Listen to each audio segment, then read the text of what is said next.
Hello, everyone. Welcome to the webinar. I'm Barbara Kyle, and I'm speaking to you from Ontario, Canada, from a small city called Guelph. In this webinar, I'm going to be telling you about the three things that agents and publishers want to see, really need to see, in the first 30 pages of your book, your manuscript. And it's going to take us about half an hour. Thank you very much for joining me right on time. I appreciate that. But I know that there are a lot of people joining in from many different places and different time zones. So I'm going to give it just a minute to let everybody join in here and get settled. Before we do get started, I'd love to know just a little bit about you.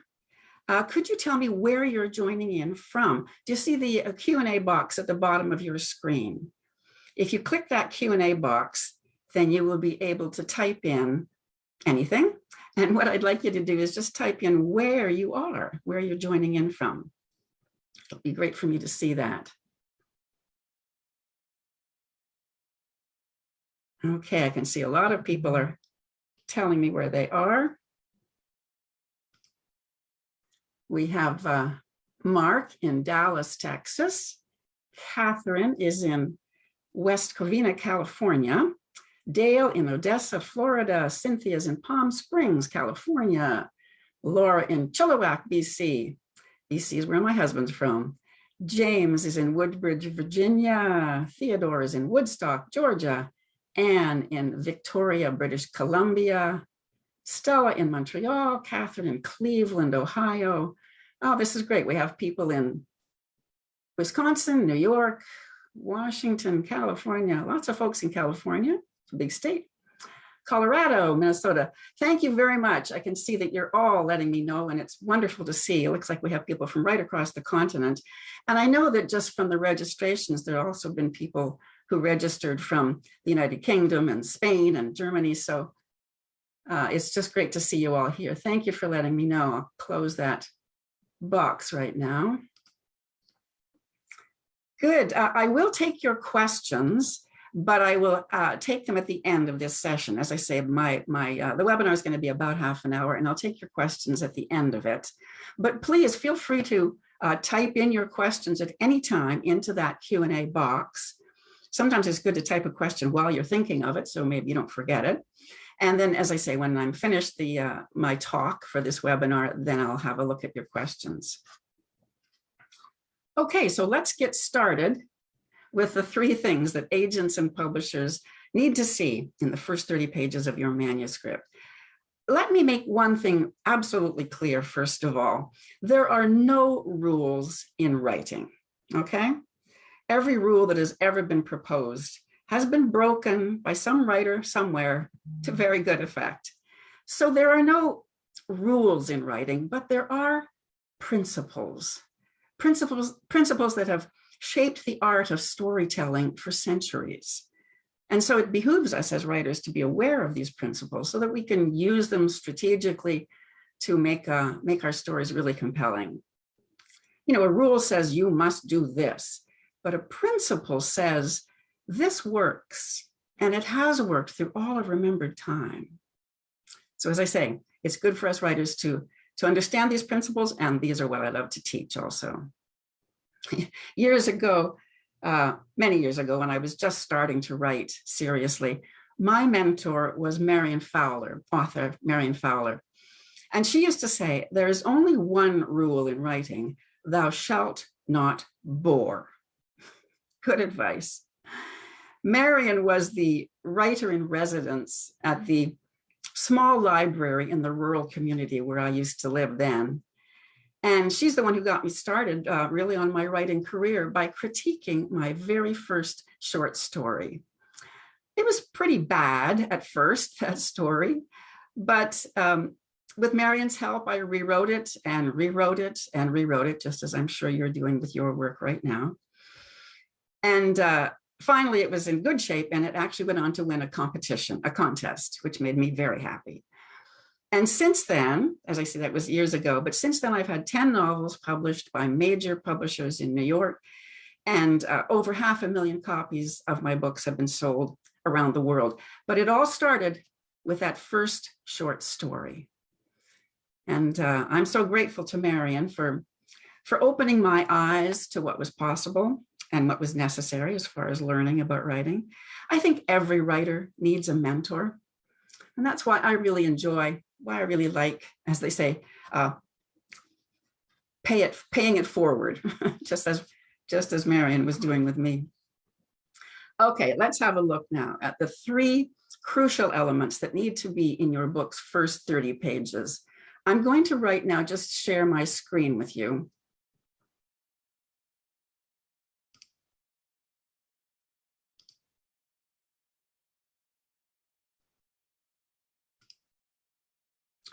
If I can get the right button here.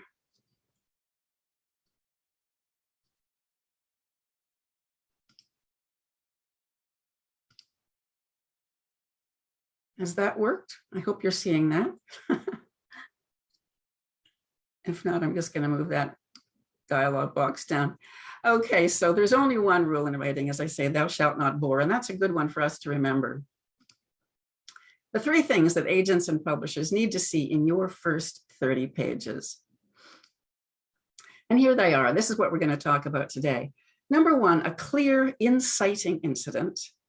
Number 2, a main character we care about. And number 3, mastery of effective dialogue. I'll be talking in detail about these today. Let me tell you, just spend a moment to tell you why I call these the 3 crucial things that agents and publishers need to see. It's because agents and publishers are inundated with manuscripts. They read manuscripts all day long and into the evening and on weekends too. And so they want a story. They need to have a story captivate them immediately. And if it doesn't really do that in the first 30 pages or so, they may just stop reading. I don't want that to happen to you. So let's start now with the inciting incident. There is a Bruce Springsteen song called Dancing in the Dark.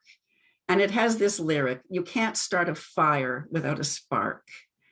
In any novel, there must be an event that sparks your story to life. This is called the inciting incident. I chose this lovely image because I think it gives a wonderful sense of the feeling of anticipation at the start of a story. This character, might have experienced the story's inciting incident already, and she's starting on her journey, or perhaps she's just about to experience the inciting incident. Knowing where to start your story is vital, but it's also difficult. And many new writers begin with paragraphs, sometimes, pages actually, of description about the characters, description about the setting, or they start with big chunks of backstory. Backstory is the main events in a character's life before the main story gets rolling. A book's opening is not the place for backstory.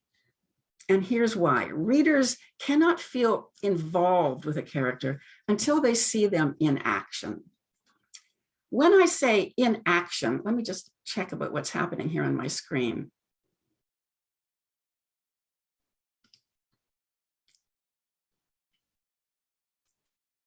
So I'm just going to take a moment here because I have a feeling you're maybe not seeing these images. I hope you can still hear me.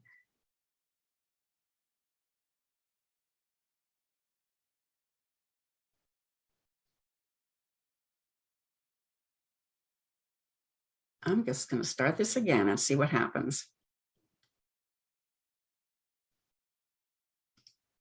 Well, I'm not sure that has happened. I'm so sorry.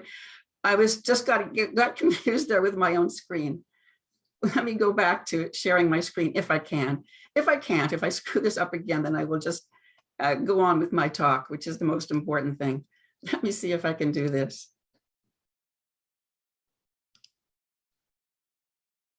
I'm just having a little difficulty with this sharing screen.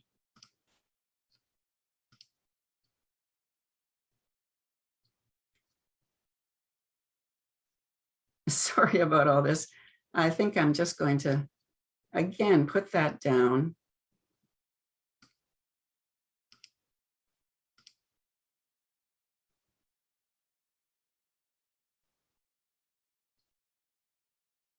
I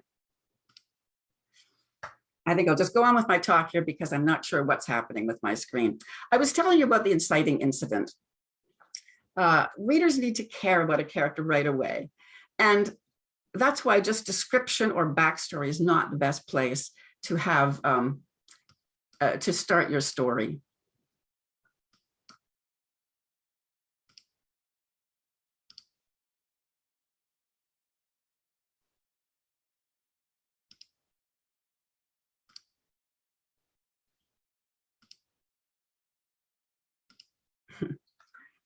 Sorry about all that.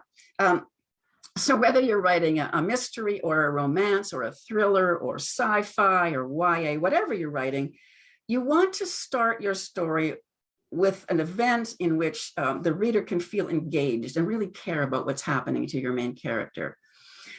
And that means starting with when something is already at stake for your main character. It doesn't have to be, a world hanging in the balance stakes, but it does have to seem like that to the character.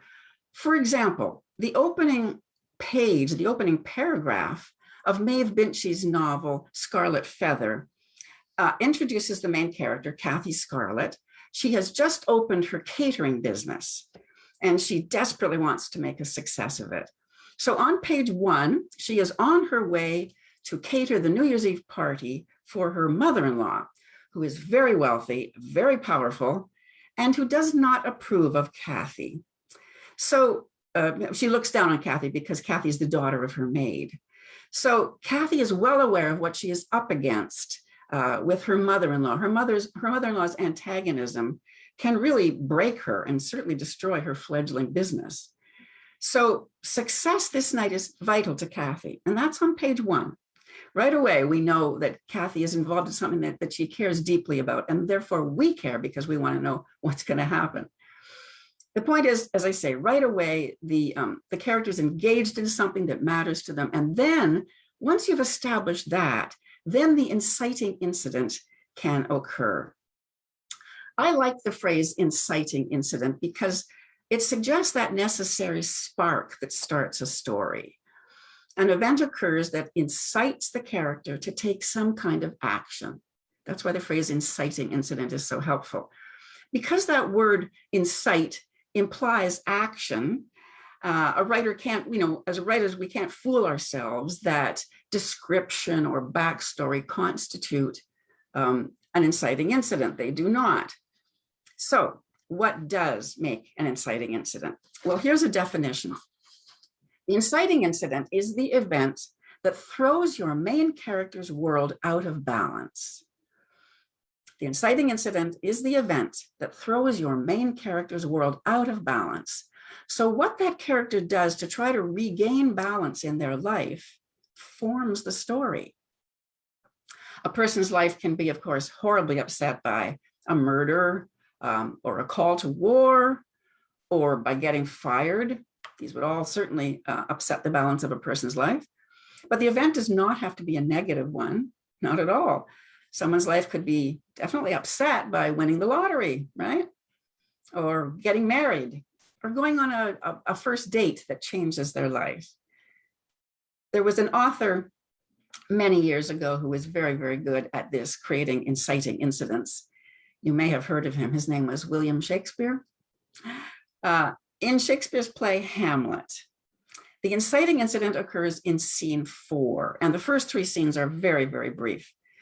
So in scene 4, Hamlet is on the parapets up the top of the castle, and he's astounded to see the ghost of his dead father, who speaks to him. And not only does he speak to him, this ghost, but he tells Hamlet that he was actually murdered by his own brother, Claudius, who has now married Hamlet's mother, and so is his stepfather. Well, this extraordinary event utterly unbalances Hamlet's life in that very moment, and it instantly incites his desire for revenge. The actions that Hamlet takes in his quest to avenge his father's murder is what forms that story, that play. Look at the inciting incidents at the beginning of the or at least after the first few scenes that get us to care about Dorothy, in The Wizard of Oz, Frank L. Baum's novel, The Wizard of Oz, made, of course, into the iconic movie. As I say, there are first few scenes that make us really care about Dorothy and her little dog, Toto. Then the inciting incident comes on. And the inciting incident, of course, we're set up to see Dorothy, first of all, at home in Kansas on the farm with her aunt and uncle. And that's when the inciting incident happens. And the inciting incident is the tornado that carries Dorothy away to the magical land of Oz. That's the inciting incident, utterly upsetting, of course, the balance of Dorothy's life. And it incites her desire from that moment, from the moment that she arrives in the magical world of Oz, to get back home. Makes her very clear what she is and what it has incited her to want and to try to do. She takes actions constantly to try to do that. Look at the inciting incident in a much more recent story, a best-selling novel of about 10 years ago, made into a movie called Gone Girl. This noir thriller by Gillian Flynn starts with Nick Dunn waking up on the morning of his 5th wedding anniversary and discovering that his wife, Amy, has gone missing. That event upsets the balance of Nick's life, and he takes actions right away to try to regain balance. Here's another example, The Goldfinch, the Pulitzer Prize-winning novel by Donna Tartt. At the beginning of The Goldfinch, teenager Theo Decker and his mother are at an art gallery in New York City, and they're caught in an explosion that kills his mother. It's not really a spoiler because it happens right away in the first pages. It's a horrifying event, of course, for teenage Theo Decker.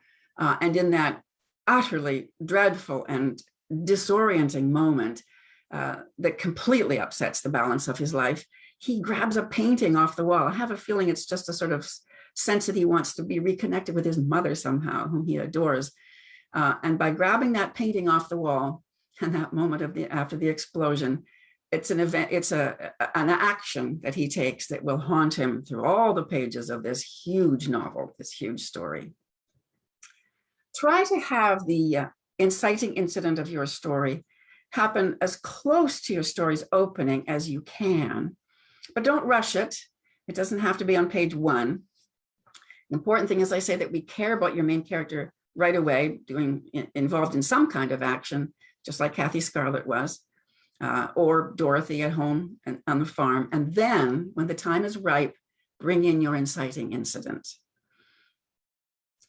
As I say, it really should happen sometime within the first, hopefully 20, I think at a stretch, 30 pages, bringing on your inciting incident.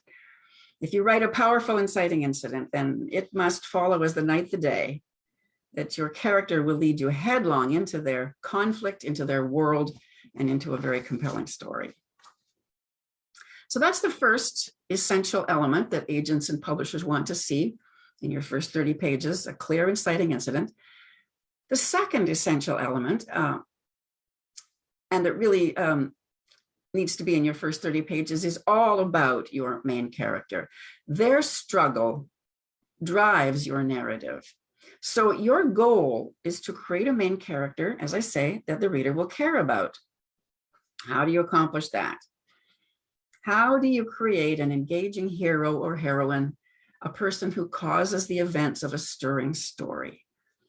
I believe it all boils down to just one word: empathy. Empathy is what is at the core of this.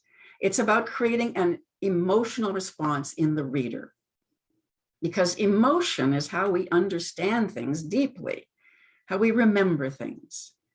It's how our brains work. We don't really remember abstractions very well. We remember something because we felt it.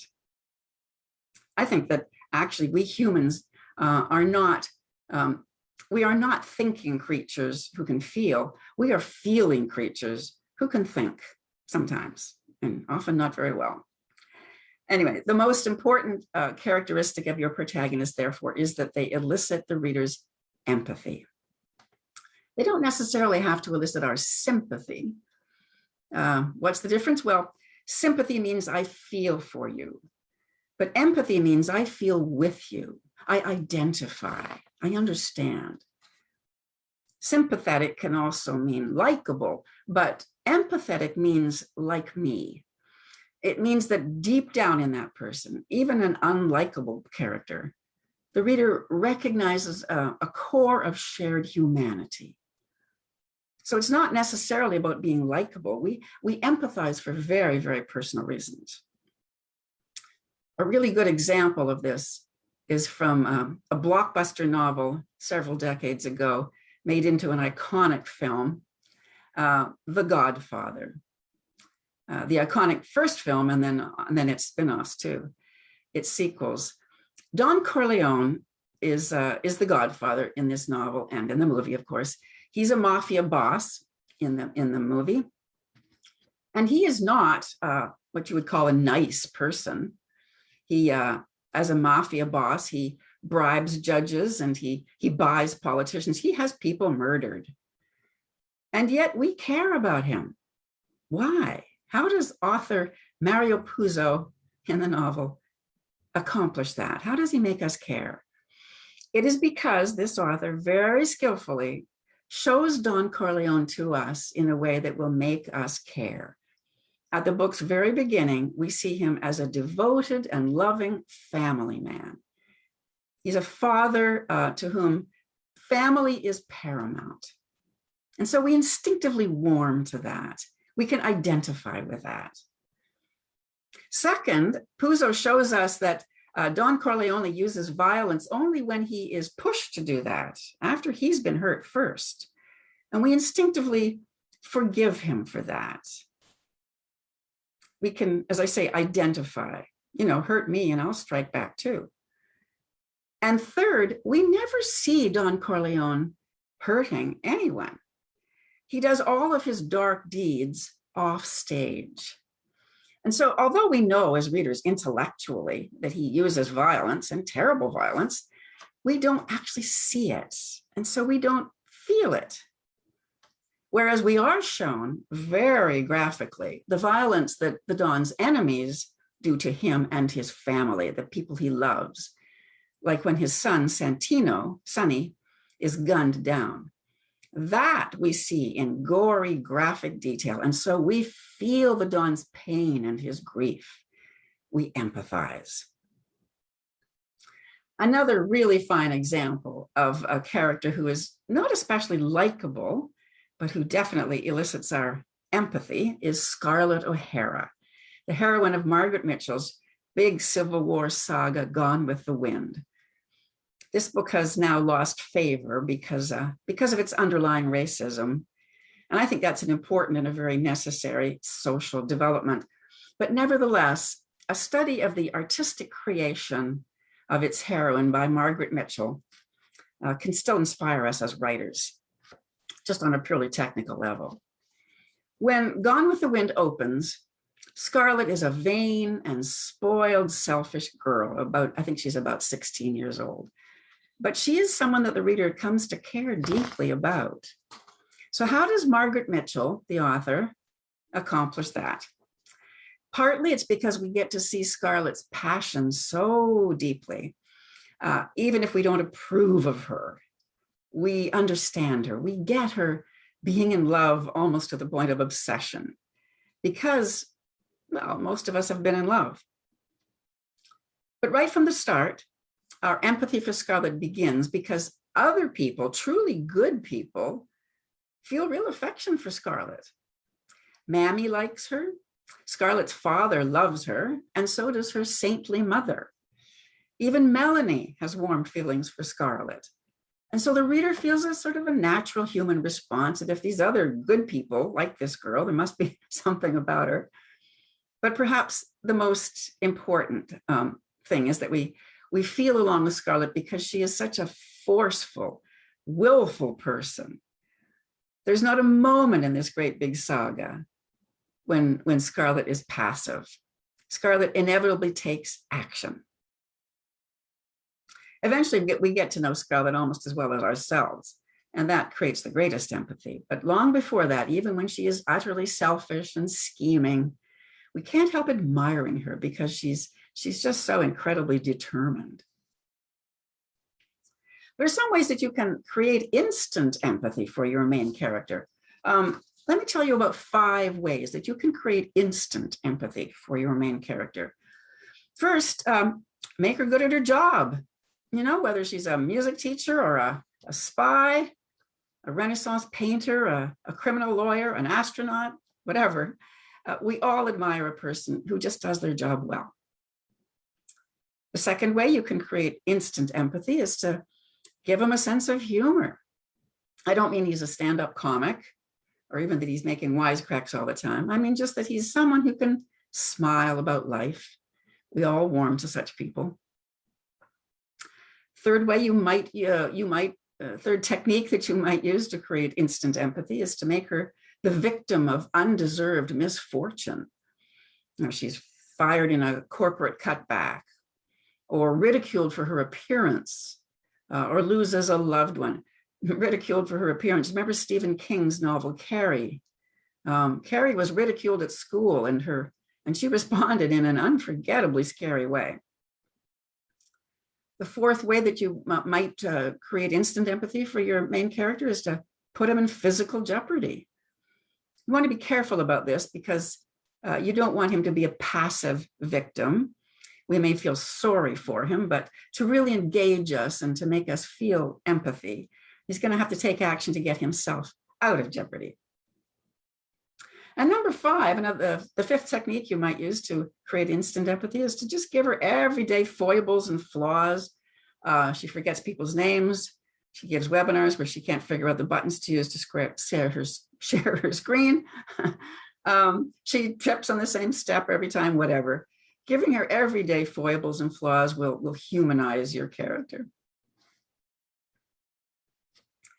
The third essential element that needs to be in your first 30 pages is a use of effective dynamic dialogue. Dialogue in a novel has a kind of magic because in a novel, dialogue is the only instance where there is no barrier between the reader and the character. There's no interference from the author giving descriptions and explanations. There's just the character expressing their unique voice, kind of exposing themselves by their words. That's why readers respond intensely to dialogue. It feels alive. And that's why agents and publishers do too. They're just people. There are several dramatic functions of dialogue, and I'm going to give you just 3 of the most important. The first dramatic function of dialogue is to move the story forward. There are countless ways that dialogue does this. A character might reveal information, or they might admit something. They might incite another character to take action.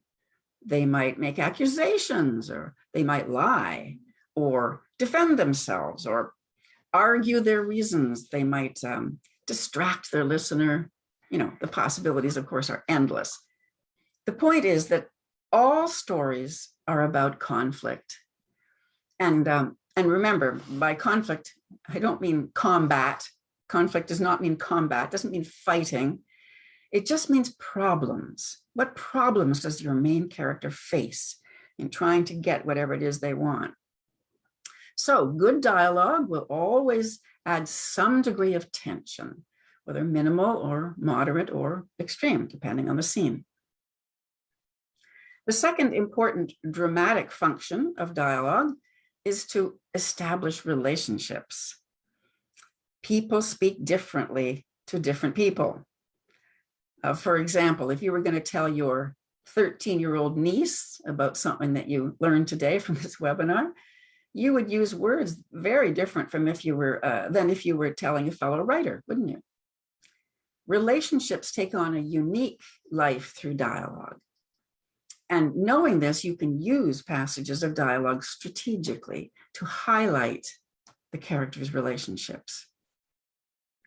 The third important function of dialogue is to illuminate a character's individuality. And this is lots of fun for us as writers. The goal here is to, of course, create dialogue that is what we call character specific, pretty self-explanatory. That is, each character speaks in their own unique way. The vocabulary a person uses, the syntax of their speech, their grammar, all of it reveals a great deal about them. For example, the pedantic speech of an English professor is totally unlike the jargon of a kid living on the streets.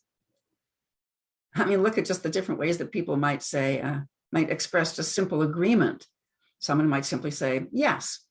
Another might say, cool, or whatever, or you got that right, or splendid notion. These are all just declarations of agreement. And I'm sure you can think of many, many more, but each one reveals something about the character. It's also effective to pepper a character's dialogue with idioms to individualize them, words or phrases that are peculiar to that person alone. In John Irving's novel, The Cider House Rules, Dr. Larch has a favorite phrase. He runs an orphanage for boys in New England, and he has a favorite phrase that he often repeats to these orphan boys that he looks after. He says, "You kings of New England, you princes of Maine." Dr. Larch loves saying it, and the reader loves hearing it. Another example is from the novel The Princess Bride by William Goldman, and both of those novels, The Cider House Rules and The Princess Bride, were made into much loved movies. In The Princess Bride, the character in the movie, who's played by Wallace Shawn, is always saying, "It's inconceivable." He has a bit of a lisp, so he's always saying, "It's inconceivable." He says it so often that another character finally says, "I do not think you understand the meaning of that word." One more note about writing dialogue is body language. Body language is a living part of dialogue. By punctuating a sequence of dialogue with a character's body language, you can reveal some of their feelings. For example, a woman fidgets with her wedding ring rather than speaking. A man rakes his hand through his hair while he's thinking of how he might respond. A girl covers her mouth to hide a smile. These sorts of bits of body language also give rhythm to a scene, filling the silences between the characters' spoken lines. And that really fine-tunes the scene's pacing. So those are the three crucial elements that need to be in your manuscript first 30 pages to intrigue agents and publishers. Just do a quick review of what those are. First of all, you want to establish your story's inciting incident, make it very clear what it is that unbalances your main character's life and therefore incites them to take action. Number two, ensure that we care about your main character. And number three, enliven and enrich the action with dialogue. I encourage you to have a look at my website, which is justbarbarakyle.com. You'll find some free resources there, including my YouTube channel, just called Write Your Page Turner. And also on my website, you can see the information about my private mentoring that I offer, if that appeals to you. That is the end of my talk today. I'm going to just see if there are any questions. I think there are some questions here, so let me pull those up.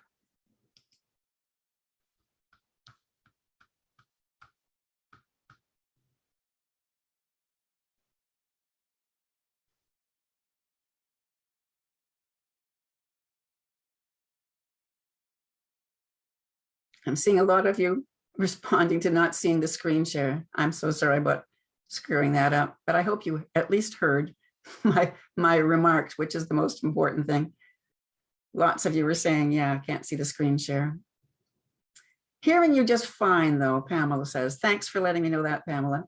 Ingrid is asking, aside from too much background, what are other big mistakes that people make in the first 30 pages? Yeah, background, which is backstory. So often we writers, because we do have to create a backstory for our characters, it's very important that we know about their lives and what brought them to the moment of the inciting incident happening in their life. sometimes it's hard to let that go because we've worked so hard on it. But it's really not the place, as I say, for putting it at the beginning. What you want to do is weave that backstory throughout your narrative. I remember a screenwriter talking about this once and saying, I thought it was great advice, saying, don't answer a question until the reader has asked it. In the case of screenwriters, of course, it's a viewer. But for us as novelists, don't answer a question about your characters until the reader has asked it, sort of almost subconsciously. So let readers get to see your character in action and then bring on the backstory. So I think that that's pretty much what we're talking about, Ingrid. Other big mistakes you're asking that people make in the first 30 pages? As I said, too much description can sort of grind a story that's getting started to a halt. So description is best, again, once we kind of are seeing the character in action and we start to care about them. What are they up to? Why are they doing that? So I think that pretty much is the answer to your question. Just looking through other questions here.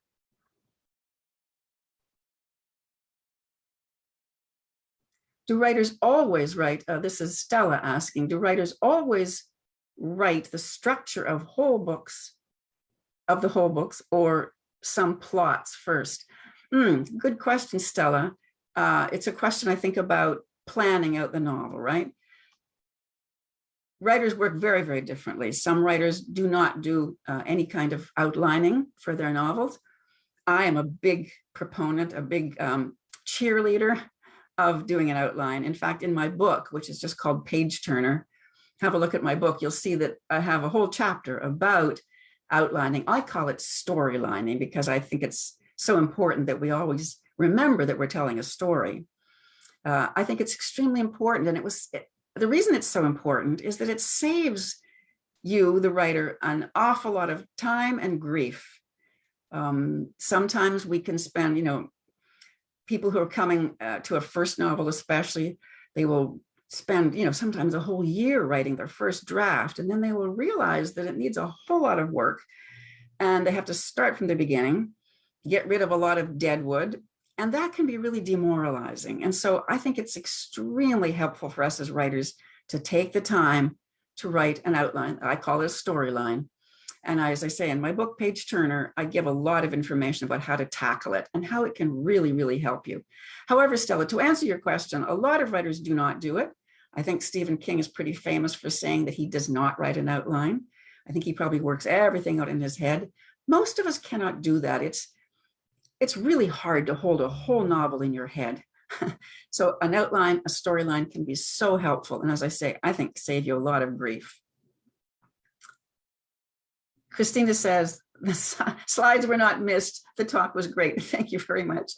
Catherine is asking, if you have secondary characters, how do you keep them from becoming too prominent? If you have secondary characters, well, all of us as writers in our novels do have secondary characters. Great, Catherine, and I hope you have some very intriguing ones. They should be very, very prominent. Most prominent, of course, will be the person, or in sci-fi, some kind of other kind of character. Sometimes in it can be a monster, that type of thing, non-human. But in any case, in most of our novels, it would be a person who is the antagonist. If we look at the main characters being a protagonist of your story, then the most important other character, secondary character, is your antagonist, almost always a human being. And that's someone that the main character comes up against in trying to achieve what they want. If we go all the way back to Hamlet, Shakespeare's Hamlet, he is trying to avenge his father's death, and the antagonist in that story is Claudius, his stepfather. In every compelling story, there will be some form of conflict, some character who has an agenda that is just completely at odds with your main character's agenda. Often, reviewers, non-writers will refer to this character, the antagonist, as a villain. I consider that very unhelpful for us as writers. because you need to understand what drives your antagonist. They can seem villainous and they will feel villainous perhaps to the reader, but you as the author need to understand what drives them and what brings them into conflict with your main character. So to answer your question, the most important secondary character will be the antagonist of your story, the source of conflict for your main character, but also you're going to have lots of other secondary characters, and I hope you make them all fascinating. The more you can do so, the better. Just want to check my time here. Really gone over time, partly because I was spending so long trying to find my slides. So I'll just answer one more question, and then I'll say goodbye to you. Thomas is asking, if the inciting incident happens when a main character changes jobs, how can the reasons show up inside the first chapter? If the inciting incident happens when a main character changes jobs, that's fine. How can the reasons show up inside the first chapter? No, sorry, perhaps I didn't make that clear, Thomas. Does not have to be in the first chapter at all. You want your inciting incident just to be somewhere within the first 30 pages of your book. Sometimes a first chapter will be 5 pages, 10 pages, whatever. So don't think that you have to force it into a short first chapter. The beginning of any novel just needs to make us care about your characters and then bring on the inciting incident. In this case, would be the character changing jobs, right? So don't confuse a first chapter with what I'm talking about here, the first kind of 30 pages of a manuscript. The inciting incident needs to be probably within the first 30 pages, but that does not have to be a first chapter. And because we really are over time, I'm going to say goodbye to you now. If you have any more questions, feel free to email me. I will try to answer them. And also, you will be getting an email tomorrow with the link to the video of this. I have recorded it, and you'll get a link sent from Zoom so that you can review it if you want and hear my comments again. Thank you very much for joining me today. I hope it's been helpful to you. Have a look at my website, barbarakyle.com, for some free resources and for some information about my private mentoring. And I wish you all the best with your writing. So write on. Happy writing. I'll say goodbye to you now.